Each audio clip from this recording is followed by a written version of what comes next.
Adventure in Pipeman on W4CY Radio.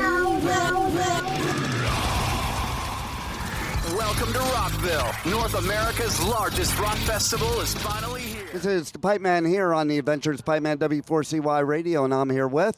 a Skylit drive. Nice. Here at Welcome to Rockville. Yes. Oh, man. Did you drive on the Speedway? Plenty times. Nice. Actually, I think one of the artists, I won't say it live on the air, but he was getting chased by the cops. Already? Already. Driving on the Speedway. Oh. So, have you ever played Welcome to Rockville? Because it's been, I don't think you've played it before ever, right? No, this is our first one. Yeah, so what's it like? What's it like being here as the artist? I'll be honest, you can't ask me that question because I leave myself off and I'm a whole different person going in. I love that you said that because I talk about that all the time. Same as a radio person. Once that mic goes on, there's a switch in your brain. And like everybody thinks that artists are like these super extroverts. And really, it's exactly what you said. When you get up on stage, you just go into this zone and it's just like you're somebody else. So it's cool hearing it from you. And so you guys have like really come a long way and you're here again. So tell us a little bit for the listeners, the story of your journey to get here to Welcome to Rockville. Yeah, I mean, man, it is like going on decades now. And then there was just, I guess, like a resting period for a while and then resurfaced, brought it back up. We're like really just focused on new material as well, just like trying to continue things moving forward. So that's exciting to just continue to build off of everything that's already been worked on. Yeah, and you kind of evolve, right, as musicians. I think when you go through those roller coaster rides, you get that into the other side, you kind of find out who you really are as an artist and how you can gel as a band. So as I like to call it, you revisit your identity. Yeah. Yeah. It's funny, that's why I say about midlife crisis. Like people say midlife crisis, it's not a crisis, it's just you finally become you. Yeah. When you don't give a crap what anybody thinks. You're not trying to prove anything to anybody. You're just doing you. Yep, just focus on making you happy. I wish the whole world would just do that. And if it's meant to be enjoyed, it'll be enjoyed. Exactly. And especially in this business, if you're a musician, if you're not enjoying it, it's the wrong business. And 100%. You guys definitely have smiles on your face. It seems like Welcome to Rockville brought that joy. Oh, yeah. It brings back lots of fun memories, and just being able to do this type of show, it means a lot bringing it back and everything from Warped Tour to here and everything, because it is such a different vibe doing a festival like this. Even compared to Warped Tour, it's a totally different feel. Does it trip you out that Warped Tour is back? Very much so. I'm really curious just to see like if it feels like these festivals or if it feels like Warped Tour. I know, right? Yeah, because Warped Tour, I've always said it's like a traveling summer camp. Exactly. Yeah. It's even cool as media. So when I used to cover Warped Tour, the first year I was like, what do you mean I can't schedule interviews ahead of time? Like in my head, not to that, but in my head I'm like, how the fuck am I going to do that? And then the first year I did it, I'm like, I wish all the festivals would do it this way. Like took all the stress off, all the pressure. I don't have to worry about anything. I show up, sign up on a form, and they would like put me in a trailer and just bring bands to me. And it was like, that's easy. Yep. Posted a back and forth scheduling it. And it's weird too. I always thought, man, it's really tough on the artist to show up and not even know what time they're playing. Yeah, like Warped Tour was always a whirlwind. You show up, you wake up, and you don't even know what your day looks like until you get out of your bunk or wherever you went to bed. Right. And you might be first on your stage that day, and then you got press right after. You got to make time for catering. Your entire day is planned in the instant you open your eyes.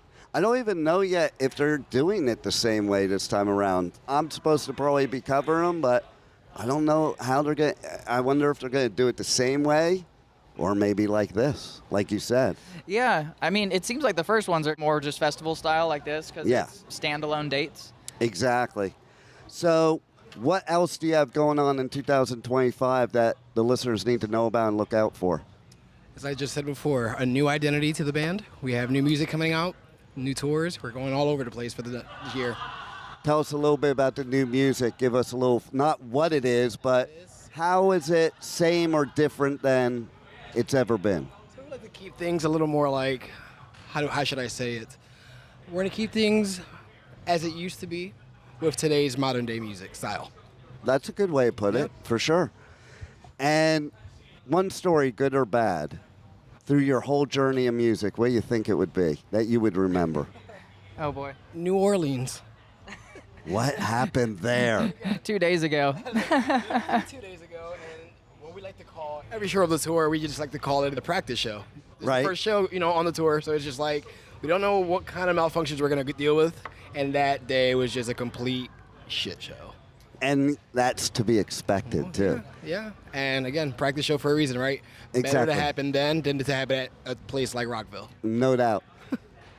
Music's out of the picture. Now what's your passion? One of those like DIY dads.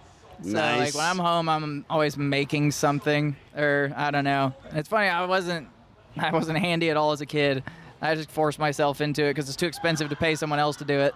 Right? Exactly. Yep. And do you have something that you absolutely love to make? I definitely like more like woodworking type stuff. Like if somebody asked me to do plumbing, I'm like, no, I'm hiring someone. Electric, nope. Right. But I'm like, if it involves wood somewhere around your house, I'll mess with that. So what would you say is your favorite project that you've done? Oh man, Entire house. I didn't build it, but pretty much every room I've Wow. done something. It's a lot of like accent type stuff and pergolas and stuff like that. But then again, it's like a passion for me. It's fun. I like to see other people happy, and I like to have other people be comfortable and enjoy their surroundings. See, I love that. I like to hear the other stuff because nobody really talks about it. What's yours? This one's a little more interesting for me. So I feel like I'm connected to the world. So I'm all about the energy. I'm always people watching, observing. That's what I'm I a do. people watcher, too. That's how It's- I am. So whatever makes them happy makes me happy. Just seeing them be them, kids, older people. Just live your life.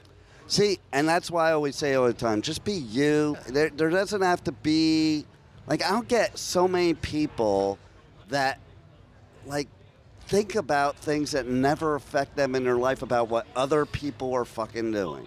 Okay? Like, it doesn't even affect your life in any way, shape, or form.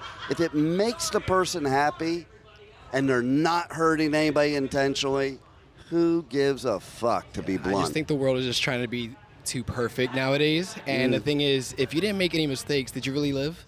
No doubt. And I was a teenager in the 80s. I thank God I didn't have there was cell phones or internet. There's no record of the stupid shit I did. I'm pretty sure I say that line to my kids, to my daughters, at least once a week. Like I'm all like, you count your lucky stars that I didn't have a phone, so that you don't know all the stupid shit I did. No doubt. And you know what's funny is nowadays people put the stupid shit on there on purpose. It's what it is. How forever it is. It's a grasping of attention thing. Oh, no doubt. Again, we had to do it a different way back in the day. And even with music, okay? Yeah. Come on, look at the difference. In some ways, it's better for you guys as musicians, but other ways, I think it's just a lot more work. Like, I think about being a band back in the 80s, and you don't have to do all the work you guys got to do. You got to work way harder. Is that a real thing? Because I don't think, without social media, it would have happened either. We had to There's the positive side. we had to plan our phone calls. We had to go ahead and meet up with said person at said time. If you missed that, you There missed you it. go. There is no rescheduling until you call the person back when you're home. There's a So good point. I love that. Yeah, it gets a little easier as you go. I think I grew up in the right era where we had to do tours back to back to back in order to gain all this. Yeah. Now we didn't just post it up on social media on TikTok for us to just be like, oh, they caught our attention. Now we're the TikTok band.